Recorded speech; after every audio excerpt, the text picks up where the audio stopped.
Welcome to the SCP Podcast. Division 13 of the American Psychological Association is the Society of Consulting Psychology. I have the pleasure of being the host of today's episode. I am Daniel Oganyemi. I serve in the education domain for SCP and have a fantastic guest today. She is the president and owner of Management Research Group, or MRG, which is an international leader in assessment tools for practitioners to use in their development and selection work with clients. She has consulted individuals, teams, organizations for many, many years. She speaks globally to audiences who want to increase positive impact they have in their organizations and the world around them. She has been a speaker for TEDx, is a contributing author to the book Enlightened Power: How Women Are Transforming the Practice of Leadership, and is a contributor to Global Coaching Perspectives, the Association of Coaching magazine. She received her graduate degree in management from Lesley University and her undergrad from Boston College. I'm talking about Tricia Naddaff. Tricia, welcome to the SCP Podcast. Thanks, Daniel. I'm so happy to be here. I basically like anything in association with SCP. We've been doing it for a long time, so I'm really happy to be here. Love it. And by the way, your energy is probably the most contagious energy, even over a virtual format, that I've ever come across. So thank you so much. Thanks, Daniel. That's sweet of you to say. Can we just start off by learning just a 30-second introduction into who you are, help your bio come to life, and tell us a little bit about MRG? Yeah, thanks, Daniel. So, it's always fun to see what's the journey people took. I was a pre-med major at Boston College and learned when I started working at Mass General Hospital that actually what I wanted to be is a TV doctor, not a real doctor. And so, started in medical research and then went to work in one of the big accounting firms in their healthcare consulting group and fell in love with consulting, but the human side of consulting, not the financial side of consulting. And so my journey is a practitioner journey that led into a leadership space, that led into a next leadership space, that led into an ownership space. So in my heart of hearts, I'm a practitioner. MRG's been around we just celebrated 43 years. Excuse me. Congratulations. Thank you. And for 43 years, we've been creating assessments and conducting research to put in the hands of practitioners so that they can help their clients learn, grow, become more self-aware, feel like they can continue on a path of increasing success, but also increasing satisfaction. I think that our strongest focus is to work hand in hand with practitioners to support their work. I think that's why we gel so well with the SCP world. So that's it. That's in a nutshell. That's in a nutshell us. Yeah, can you speak more to the relationship that MRG has with SCP? I mean, obviously you all have supported SCP. What draws you specifically to Division 13 of APA? So I'll tell you why we have really focused on practitioners and particularly independent external practitioners who may be working on their own or working in a group or working part on their own and part adjunct, is that developing human beings wanting to develop and going on that path is not an easy gig. And I think when we think about the two ends of the knowing and then the doing and the wide gap in between knowing and doing, people need a guide. People need to have a space with somebody who they're comfortable and confident in and with to really do deep self-knowing, right? We love the Aristotle quote, "Self-knowledge is the beginning of all wisdom." And we need a partner in that space. And then once we know ourselves and have an idea of where we want to go, it's not an easy path, right? So we need somebody who's going to be with us to help us in self-reflection, help us be clear about our narrative, and help us overcome the obstacles that we encounter when we're trying to grow. And so, SCP is a community of practitioners. What in particular I think we really gravitate to is you will be in some groups of practitioners where they're very heart focused. Mhm. They have a lot of compassion, they have a lot of generosity, they have a lot of tenderness. And then you can be in other practitioner groups that have a lot of head focus. They're very smart, they're very intellectual, they like the research, they like the data, they like processing things cognitively. Um, with SCP, you get both. Our experience with members of SCP, and I think the community as a whole, is it's a head and heart centered practice organization. It is constantly you're listening to how do we care for each other? How do we care for our clients? How are we there sort of ethically? How are we there sort of human to human? And you've got a group of people who want to learn, who want to know what the research is, who want to dig deeper into their practice. And so it's a nice fit for us because I like to think of MRG is also a head and heart organization. So I think that there is that, I don't know, I guess you might call it a deep values connection in that space. That makes Yeah, I sense. love that. I'm fairly new to SCP, and I've found exactly what you're talking about. Like there are people. My first conference was in Vegas, and the people aspect is definitely there. Like you can find your tribe, and at the same time, I've really wanted to elevate my game as a budding practitioner because Yeah. you're around people that are really, really smart, that really, really know how to help individuals and organizations, and are not selfish with their knowledge, which I'm really Yes. appreciative for. Yes. And MRG, like as you just mentioned, you all just celebrated 43 years. You'll have thousands of certified practitioners in 100 countries, right? Mm. What problem are you all solving for coaches and consultants through the work that you're doing with assessments and the research? Yeah, thanks for that, Daniel. You know, it's funny, we were just having this conversation as we were reinforcing for us, like, why are we here? And Mhm. I think, I think about what practitioners, particularly external independent practitioners, are trying to do, right? You want to acquire and maintain the right clients for you. You want to be appreciated for your expertise and you want to expand your expertise. You want to build a financially sustainable practice, right? And you want to feel supported because the work is not always easy. And so you want a partner that understands your world and will be there for you. So, right from the outset, we decided that our primary client would be the practitioner, and Mhm. I think that is our work is to create assessments that provide good, complex, insightful information that is a partner to the expert practitioner, right? We don't want to give people a number, a letter, a color, a label, and then have it say, you're done. That's you. And then the practitioner, what, is just saying, this is you. Um, we want to create assessments that allow the alchemy that happens when you have an insightful practitioner with really good information. Because then the space of self-awareness becomes richer and deeper and truer. And the space of where do we go from here is, I think, more actionable.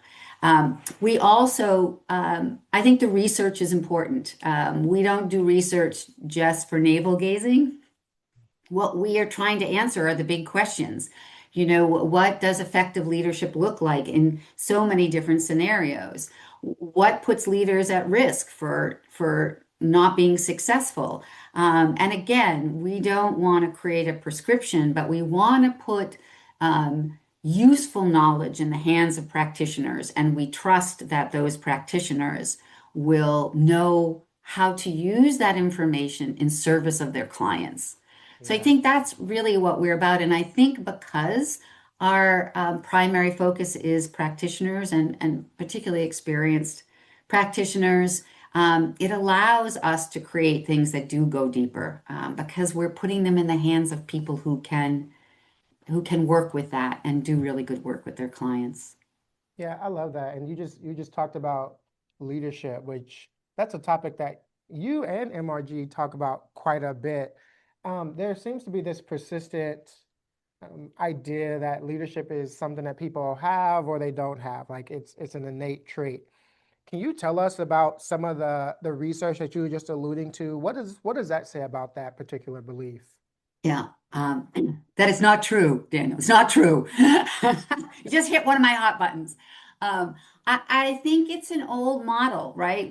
Mm, There's a leftover model of kind of leader as hero, not even heroine, hero. yeah.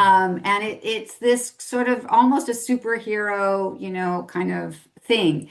And it wasn't about the diversity of people in leadership. It wasn't about the diversity of context. It wasn't about the diversity of outcomes.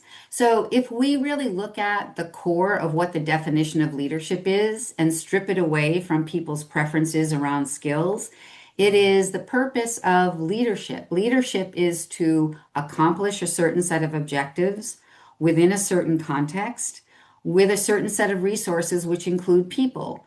So, that's so varied. If we look at what are you trying to achieve? Who do you have to achieve it with? How much technology and finances do you have available? What's the context that you're in? To think that there is one way is excuse me, it's I've had too much coffee. It's crazy.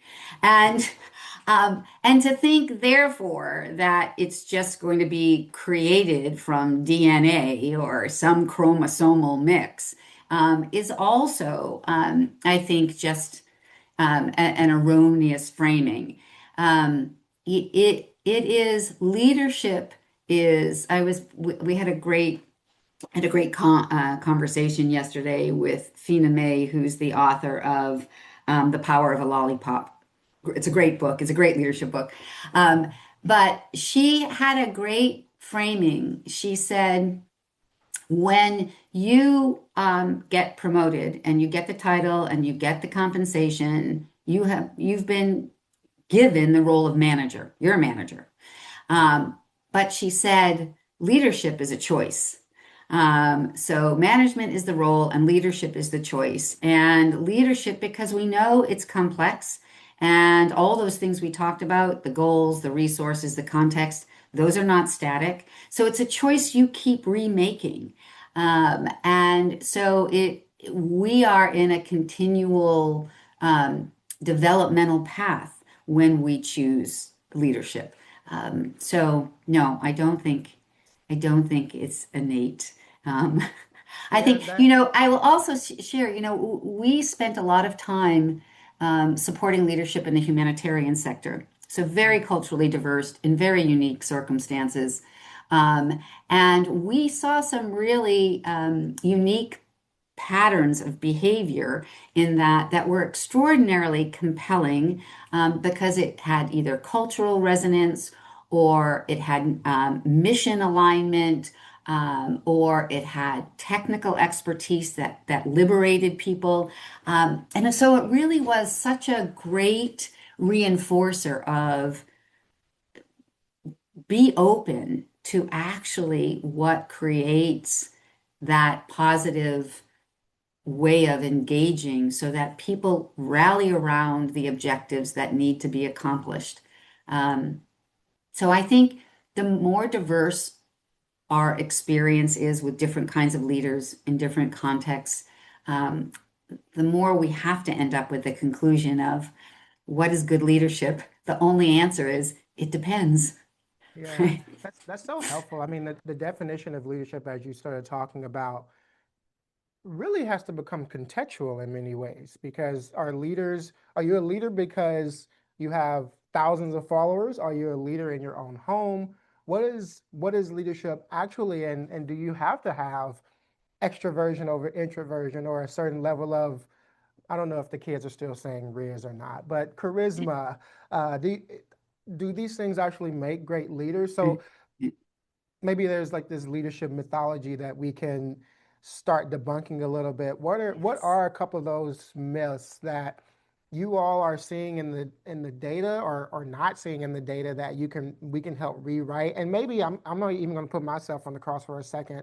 There are some elements that I need to rethink about this because I've always been naturally gravitated towards leadership. I love learning about leaders. I love talking to leaders or managers slash leaders. I just love gleaning and having conversations about this topic.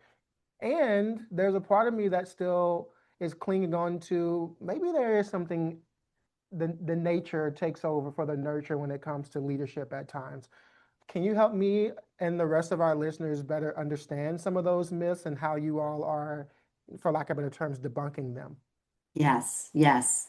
Thanks for that, Daniel. So I think the the first myth is that there is somehow one right way to show up as a leader, and that's when you get it right. I think that's the I think hardest myth to bust because our brains like simplicity and certainty, and so I want to say it should look like that. And how much do you match what I think leadership is? Yeah. So, one of the things in our leadership 360 assessment, we measure behavior and we measure competencies. So we measure how frequently you use these 22 behaviors and how effective do your observers see you across these 30 different sort of traditional leadership competencies. Mhm. And when we look at, for example, competencies around people development versus competencies around delivering results versus competencies around cognitive effectiveness like decision making and thinking and learning agility, the behavior patterns are very different in those three, that highly effective people behave differently in those three things. So the first thing I think we also have to understand, and maybe it's not so much a myth, but we gravitate to it, is leadership is one thing. It's just, you just do it. You do the leadership thing. But if you're doing the leadership thing to develop people, you're behaving differently than when you're doing the leadership development thing to really be effective cognitively, Mm. which means you're doing a very different thing if you're really pushing to deliver results, just as an example of three different kinds of things that we expect from our leaders, Mhm. right? So I think that the myth that a good leader should be effective across the full range of things we wish for in a leader is a very dangerous myth. Um, and I think that if we were willing to at least consider letting go of that, we would understand that there's a difference between leadership, which can be shared, and the single leader. What can one leader do versus what happens if we think of leadership as a shared space? So I think that those things are don't help us. And then the final thing that is really thank you for letting me really talk about the things that drive me crazy, Daniel, Oh, is yes, please that do. so many since COVID in particular, um, we keep seeing research that says employees are having a tough time. Started, I mean, they were happening before COVID, but it really ratcheted up. And it was like they're having a hard time, they're overwhelmed, they're stressed. There's so much uncertainty now that is really stressing out people. We have Gen Zs coming into the workplace who are coming in stressed out. And what is the solution that all of these studies say?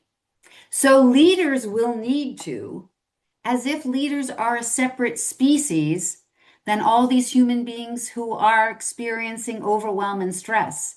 So Wow. I think it's organizationally, I'm going to be harsh.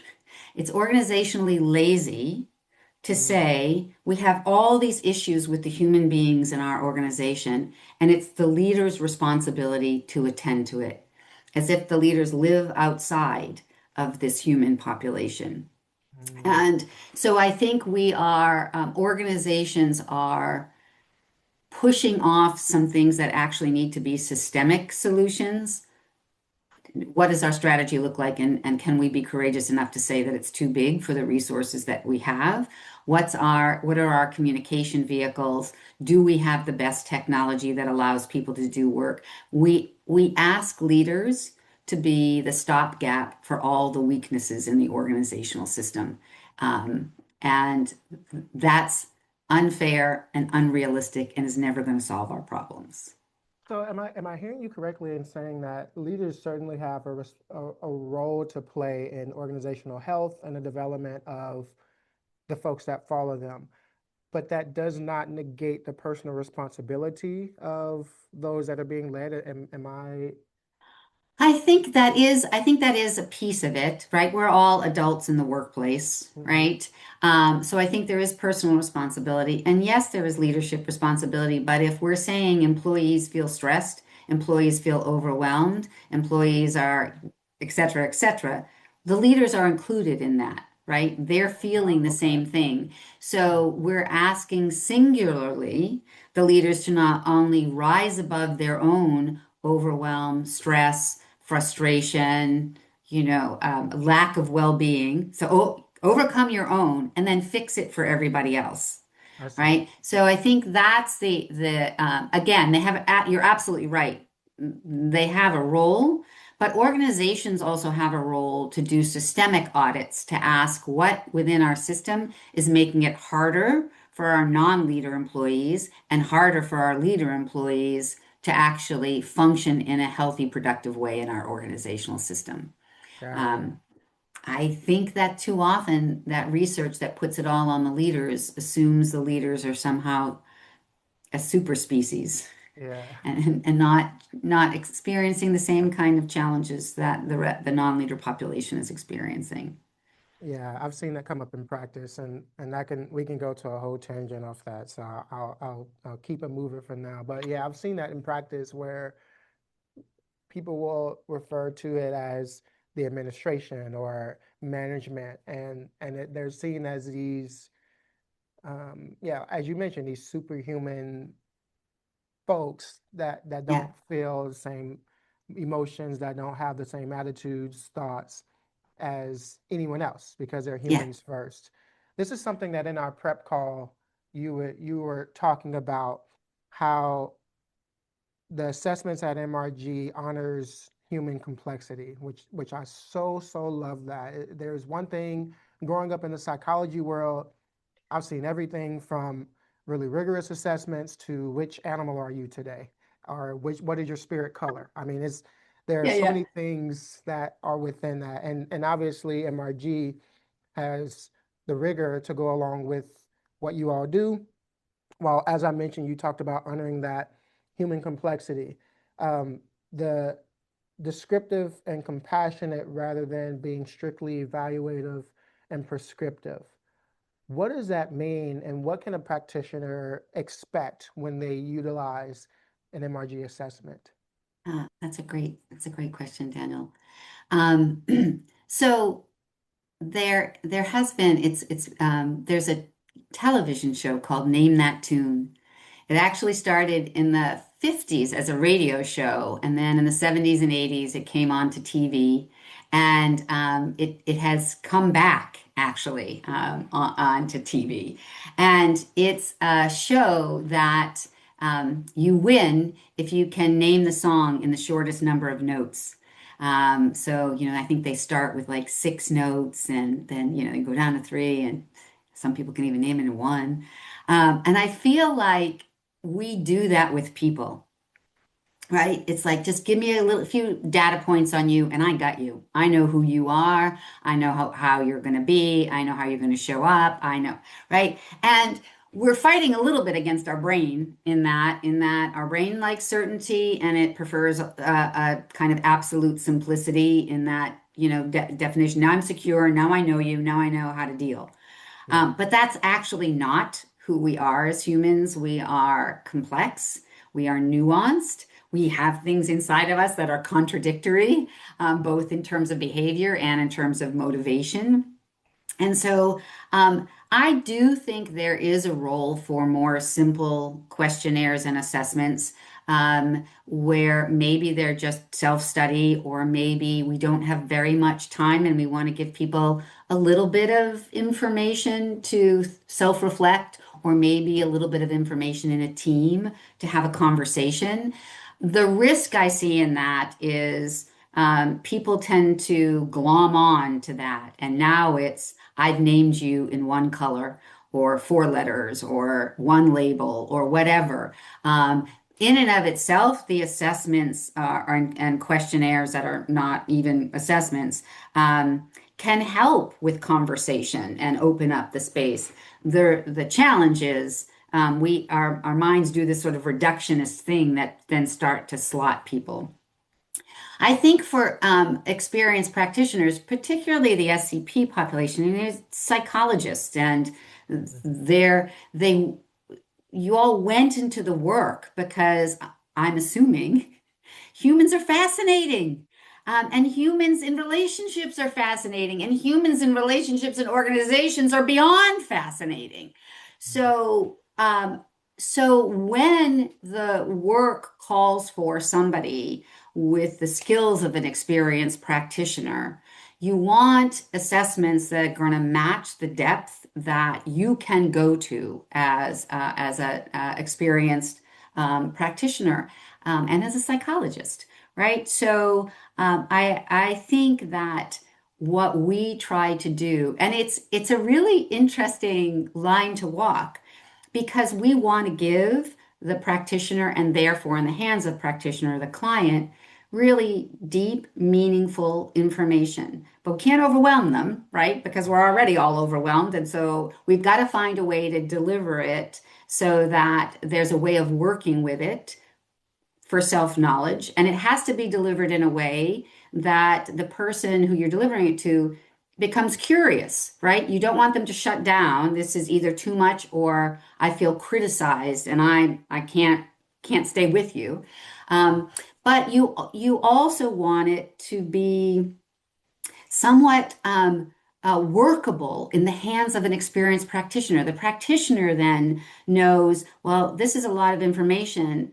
As I'm working with this person, I can see there's more resonance over here, right? This is where we need to dig in even deeper. And so that's what I feel like what we're creating is the best carpentry tools for a master carpenter. That's what I feel like we're doing, right? We'll give you the best tools. And then because you're so good at what you do, then you should have the best tools and it should work for you, right? And I really feel like, quite frankly, Daniel, it's such fun work to do, to know that you're creating something to go into the hands of people who are thoughtful, smart, caring, knowledgeable, and really want to help people more deeply understand themselves so that they can help that person, those people, grow in a way that's sustainable, right? It's really satisfying to know that what you're creating ends up in really good hands. That makes Yeah, I sense. love that. And you referenced the humanitarian work that the work with humanitarians that you all have done. Just for our listeners and folks that might be interested in becoming one of those thousand practitioners that use MRG as assessments. Is it any carpenter, consulting carpenter? Is it a specific niche? Who can use your assessments? So a lot of SCP members are already certified in our assessment. So if you're out there listening, thank you. Um, we really appreciate it. No, so I mean, we happen to have had a lot of years in that sector, but if you look at the practitioners who use our assessments around the world, they're in every sector, right? So our we have, when you're around for 43 years and you have, over 2 million assessments in your database, we do research on all kinds of different sectors. We do research on different demographics, age, level, function, We're doing more research in the, what does leadership look like when people are spending more time remote versus in person. So again, I think because of the length of time and the amount of data we have, we can support um, practitioners in whatever category that they're in. Although I will say, and I don't think many practitioners are in this space, but most of the work that is done with our assessments is mid-level or higher, with the potential exception of um, maybe a highly technical or professional individual contributor or emerging leaders. But in terms of sort of first line supervisors or first line managers, there's a little bit less of that work that happens. I think that probably has more to do with the economics of what organizations are willing or able to invest in once you get up into those bigger numbers. So no, and we provide a ton of support, Daniel. So we have a knowledge base that has all kinds of information. We run webinars about our research. We run what we call academies for people who are already certified. We have an onboarding process. So um, we start with people who are relatively early in their careers, all the way to, well, hardly anybody's truly, truly retiring anymore when they're a practitioner. It's like, I'll keep a couple of clients, right? um, so yeah, it's a wide range because it's grown to a wide range, right? I think really our external practitioner, we call them network members. Our network members have taken us with them, and therefore off we go, right? Off we Yeah, go. we're coming around our last leg here, but we can't leave the room without talking about the AI in the room. I know, I knew you were going there. Knew you were going there. One of the things you had talked about when we were preparing for our conversation is that AI can mimic a lot of things, but not experiences. And this was in reference, of course, to what we were just speaking to, the holistic approach that MRG takes to its assessments and how you understand leaders as people. What does a human-centered commitment look like? And by the way, this is in line with the 2026 SCP president, Dr. Joan Mm. McConnell, and what she envisions for this year in our conversations in the field. What does a human-centered commitment look like when technology is advancing so quickly? And how are you all at MRG thinking about incorporating AI into your work? Yeah, thanks, Daniel. That's the big question, isn't it? Right. This AI, this hovering AI. So I will say, I think we're going to be learning a lot the next 5 years about what humans want, um, which is different than what can AI do, right? Because AI will be able to do a lot. It already is doing a lot. And so the question is, how far will humans want to go with that? Will I want an AI coach? Will I want an AI therapist? Will I want an AI marketing bot? It's like and I don't think we know yet what what will I yearn for that's human, even if AI can sort of replicate some of that for me. I mean, I think about when we all, and again, lots of people were remote before COVID, but then everybody went remote. And there was all this research about how disconnected we were. Our brains were disconnected. As we measured biological symptoms, signals, they were more muted. So there's something about people being together in person that engages the human being that isn't even when you're with a human remotely. So what will it be when you're with technology remotely? So I don't think we know exactly what that is, but we have a suspicion there's some need there that AI probably won't get us all the way there. Mm. A piece of that is AI, for example, can mimic empathy, but AI doesn't feel empathy. And will a human being be able to distinguish the mimicking of empathy from being with a being that actually feels empathy, for example? We don't know yet, right? We don't know.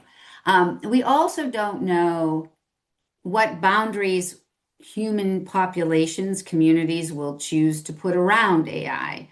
So, for example, we have cars now that can easily drive 120 miles an hour down the highway. We choose to say we're not going to do that, right? And we put, even though the technology would let us do it, right? Right. So I think there's a lot of questions in that kind of that we have unanswered. I will also say, um, I don't know how good AI will get in helping us increase our self-knowledge, right? Because AI is trained on what's out there and what I ask it and tell it.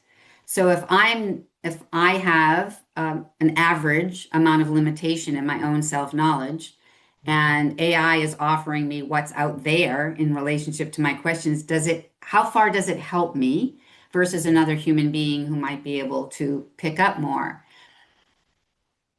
If we look at the knowing doing pattern, AI can tell me already everything I want. Like, how do I be? I've got a difficult employee and she's this, and this, and I'm that, and that. Help me. Gives me what to do. Will I do it? Right. And when I do it and it doesn't work, how will I process that? So if human beings only needed the knowing to get to the doing, we would all be in great shape. We would all be meditating. We'd all be eating right. We'd all be buff. We'd all be perfect parents, perfect partners. Everything would be beautiful because all that knowing is already there. Mhm. So clearly, in eons of observation, knowing is not enough for human beings to actually change the behavior. So far, it's human to human that help us eke our way across that chasm to the doing. I don't know if AI will be able to really replace that accountability partnership. Maybe, I don't know. Yeah, I think you're on to something, and I mean, you can't.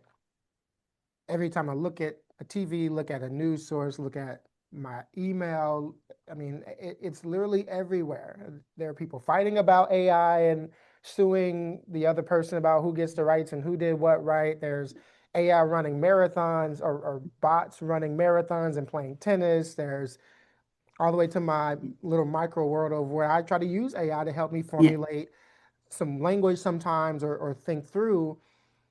But there are two things that really stuck out about what you talked about. First of all, it's the human limitations. Can we trust those that are building these things to put, and the ones that legislate it to put appropriate boundaries around what this tool can do and and the use of it? And the second thing is, what do we know and how does that come up? So I can talk to, as you mentioned, one of the tools about how do I deal with a difficult, even consultancy. yeah. And that might change when I'm in front of someone who I confront and they start crying. Now what? What do I do? This is awkward. They're a professional. It's in my recipe. They're making four times my salary and they're sitting here crying. What do I do? So Yeah. yeah, I mean that's so on point. And that definitely resonates with me. Where do you see AI as genuinely useful for practitioners? And then because I know like yeah, your hot button is what you called it earlier. What's a line you won't cross when it comes Yeah. to AI use? Yeah. So I do think it's, I know already a lot of assessment psychologists who have data from 4 or 5 assessment instruments are putting that into AI and say, start my report for me. And so I think that's legitimate. I mean, I think one of the things that AI is a trained AI is good at, and it does take a while, as we know, to train these tools, but is to synthesize information faster and oftentimes in a more complete way than individuals can. And so I think that can make the process shorter and potentially even less expensive for the end client and make therefore resources that have only been available to the higher up in the organization, maybe it becomes a little bit more egalitarian. We have thought about using it to support practitioners practicing. You get certified in a new assessment, but it's not easy to be a beginner again when you've got, when you're an expert in other things. So it could do some role playing with you. Here's an assessment profile, interpret it. It could give you feedback. We do that a lot one-on-one now with people, and we know it won't, because there are so many nuances and the person says, I want to weave this in and blah, blah, blah, that you can do with a person. But it could get us, I think what AI can do is it can get you partway there in a faster pace. I definitely think that it can do that. What we are seeing from the research, though, is that things that are in the individual's hands that are essentially self-study, it's a technology-enabled self-study, has the same uptake of any self-study, which is about 30%. So you could offer something to a client and say, look, they can do this all on their own. AI will run them through this role play. AI will run them through this skill building thing. Everybody's already so busy. So unless there's some kind of human accountability, a smaller percentage of people actually take it up on it. So what can be done versus what will be used is still a giant question mark. I don't think that AI should ever make an important decision for an individual. You should definitely, I've looked at all your assessments and you definitely should work on this. It's just, the who am I? What do I need to accomplish? It's just not going to be a straightforward formula. So I think if it's a decision like that, and I certainly think it's a decision who should be hired, who should be promoted. You and I were both in Las Vegas and we saw the Hogan folks show us that they're really working hard to train AI to interpret their assessments. And we saw there was gender bias in their interpretation. Well, there's gender bias in AI because there's gender bias in the giant world databases that and that's just one of the biases that exist. So I think we have to be really careful about how much we let AI influence important decisions about human beings, at least with the state it's in now, because we know its ability to make good judgments can be great, but it can also be really wrong. So in high stakes things, I guess it would be interesting, right, to ask people, do you want AI to decide whether you should be promoted or not? Oh, Exactly. that changes that makes you think about it differently. Exactly. Right. Yeah. So anyway, yeah, again, how much will we trust it? A lot of people didn't trust the internet when it came, and actually some of them were probably right, right? But Yeah. now it's just a part of our lives. And so, so anyway, humans will change as AI changes and evolve. Humans are adaptable. We'll change with it. So if we have this conversation 5 years from now, Daniel, all bets are off, right? Yeah. In terms of what we'll be thinking and saying, and if it will be you and me or it'll be avatars, right? It'll definitely be different. And I mean, I personally got into psychology because of the human connection and what it meant to be human to human, which, frankly, I think we will always be wired for. And my biggest worry is that we accelerate the loss of genuine relationship and authentic connection from a brain to brain, flesh to flesh perspective. And I mean that in the most platonic way possible, the most professional way possible. We'll lose that, and that'll be accelerated. And I worry a little bit about that, Yeah. for sure. So much of our brains, Daniel, are wired to read each other. I just read that we have I think I'll have this right, 43 facial muscles. About 20 of them are designed so that you and I can read each other, can Wow. understand each other, Mhm. right? So, just biologically, we are built to be together and to figure each other out, and to be figured out, Mhm. right? So, I don't know, and we know how slow our brains and bodies evolve relative to how fast the external world works. We're not going to evolve an AI brain in the next 20 years. So I don't know. To your question, like what there is, we are built to be together. So what happens as technology continues to potentially move us farther and farther apart? Let's start wrapping up. Let's wrap up our conversation on two things. I want to circle back to something you mentioned in your story, and then I want to end on how people can connect with MRG. You talked about being a practitioner at heart, which is how you got into the field, and you're president of an organization that serves practitioners now. How what on your journey led you from practitioner to president? And I'm asking this for a career development arc, Yeah. sort of, and as a bone to our early career colleagues, Mm, those that might still be in school, those that are even thinking about switching over from maybe clinical to the consulting world. Tell us how your career yeah. trajectory went and how you got to presidency. Yeah. Um, I never had aspirations to run or own a business. So I wouldn't say I'm a reluctant president and owner because that is the wrong thing, but it happened. It happened a step at a time, right? So I came into MRG. I was an adjunct with MRG first, and then I came in as a practitioner employee. And then it's just each step of the way, right? Then I started being the person who ran the certifications, right? And then I had a few more parts of the organization report to me. And then I sat in what we had for a while called the Office of the President, which we had a president, but he created sort of a group of us to be part of it. And so it was really classic career development.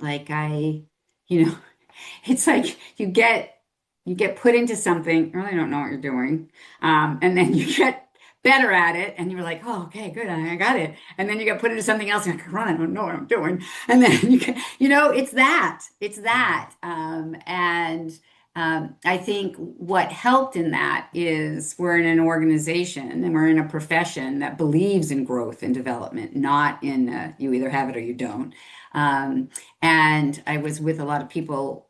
We do our own assessments all the time, so I get a lot of feedback that helped me develop. Um, and I would also say once you get up and you become the president, when you choose to become an owner, it's it's for me personally, it's because I so deeply believe in what we're doing and who we're doing it with. So then it becomes, I won't say an easy decision, but it is a congruent decision, right? To go into that space. Um, so yeah, it's been a really challenging but deeply satisfying journey. Um, Yeah, yeah. I love it. I love it. From your viewpoint, what's a leadership or coaching research question that you feel like is underexplored? Well, we have a lot to do. We've just added some AI questions to the LEA 360 we're trying to find out how often people are using it and the perception about whether people are effective or not. We just really don't know how. There's a great book, where is it? I have it right here, How to Think About AI. Hmm. Um, and it's a friend and colleague suggested this to me, and one of his fundamentals is, um, through the changes that we've had, the internet, COVID, etc., we have innovated in response to the challenges. But what AI is going to do is fundamentally change the game. So, just take healthcare, for example. We have innovations and technologies, and we even have robotics now who can do some of what humans do. But actually, what AI is going to do in healthcare is eventually create it so that many of the sicknesses and disabilities don't even exist, right? I mean, that's the kind of ultimate goal. And so I've been thinking about, so what does that mean for leadership? Will leadership go away? Or what will happen? Will leadership fundamentally change because as AI takes over more and more tasks that AI can do and do effectively, will leadership change because the people side of the business will shift? And therefore, what leaders need to do will be less about managing people to accomplish tasks and more what? Right? More whatever is left over for us, Yeah. right? So I think that's definitely a thing. I do also think, and this is iffy, this is really iffy, but we're getting there. In the coaching space, um, I think that we are moving a little bit into what I would call at the macro a spiritual realm, not religious, but if we have been spending time with people in their heads and their hearts, what is the equivalent of spending time with, you can call it soul, you can call it spirit, you can call it consciousness, but that those sort of deeper beliefs and deeper practices that continue to fill in the pieces of what the human being is. And I think it's accelerated a little bit coming out of COVID because before COVID, we still wanted to put people in, but this is who you are at work and this is who the rest of you is. And then in COVID, that all blew up and it's like, oh no, there's a cat and there's their kid and this is and so a whole human. And so I think that coaching in particular has always wanted to come up a line and connect to the whole human because they know it's the whole human who is learning and growing.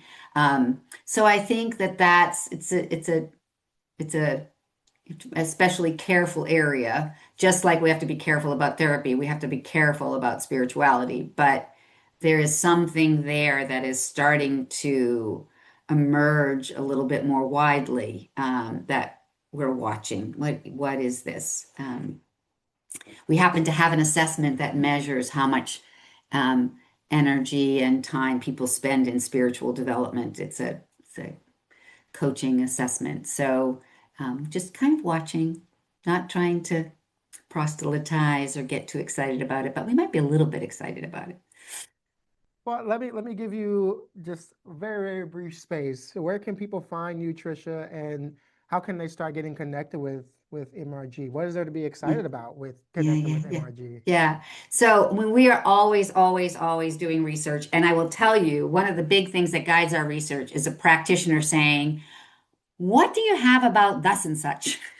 And lots of times we have something, but it always gets us, thinking. Every few years, we add research questions to our assessments and, gather enough data to be able to stay current with the conversations. MRG.com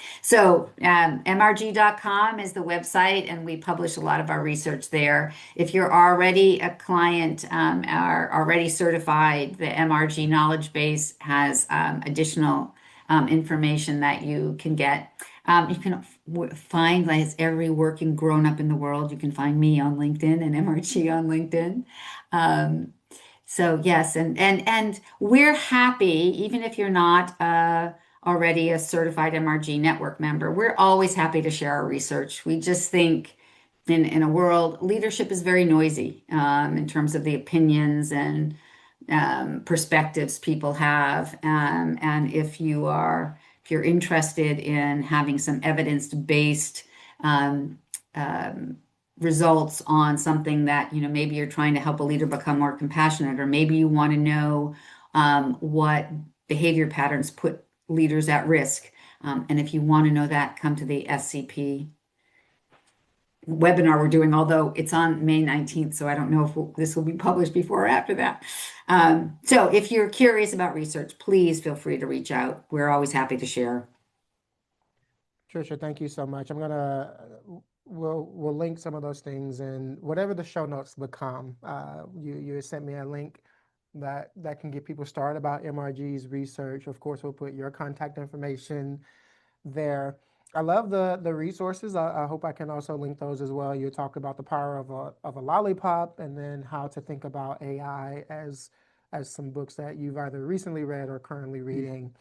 Um, in our conversation today, we've talked about your journey from a practitioner to the president and owner of a company, being willing to learn, be self-reflective, because you all do it anyway, but being self-reflective for those that might not have ready access to assessments and willing to grow. The second thing that as part of a recap would be just how we redefine or how we define leadership, and not just using our brain's laziness to define it via our preferences. How do we define it for the context with where we are working and the folks that we're working with, what works for them? And then finally, we talked about AI, but remaining human-centric, which again is on theme with where SCP currently is, and I imagine will be for 5+ years. How do we stay viable as an organization, as a profession, while also incorporating AI to be even better consultants and coaches? Tricia, thank you so much for joining the SCP podcast. As I mentioned at the top, you are a ray of sunshine. We missed each other in Vegas. I will not let that happen again. I'm going to find Amen. you. Thanks, Daniel. You're a really fun host, and I'm glad we've had the time to have the conversation. Awesome. Thank you so much, Tricia.